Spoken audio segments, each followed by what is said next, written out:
baby. Magic Touch. Fame Studio. Femme c'est cajou, il pas mal pour y parer. Pas qu'on l'est pour moi. Avec des belles nanas qui sont là, monsieur.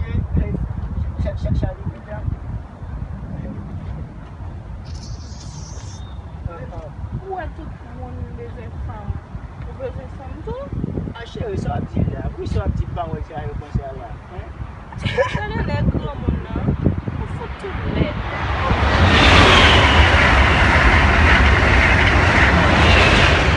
Où est la machine? Où est la machine?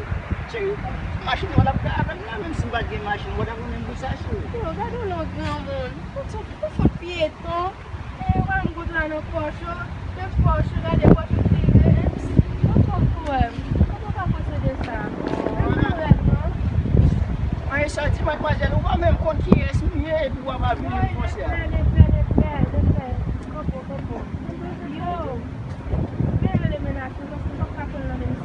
On est là, ça veut dire, ça me relève pas, je suis content de nous même là.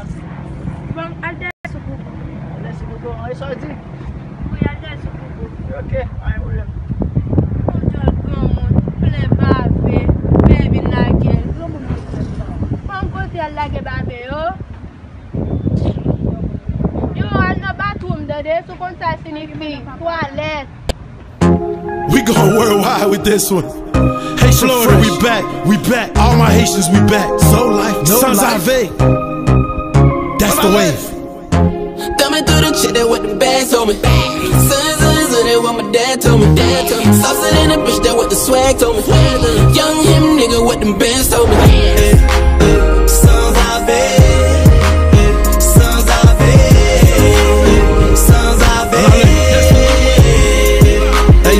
Never been a role model, ain't try to be one. Somebody call Cali Fresh, got another one. I don't make friends, I just make money. Sans Ave got the whole club going crazy. Red and blue Zoe flag, bringing Haiti with me. I'm on that soul shit heavy, better not try me. Got a hit slogan, man number dog.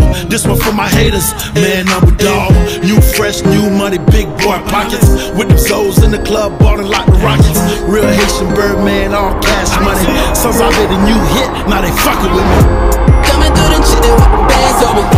Son, that what my dad told me.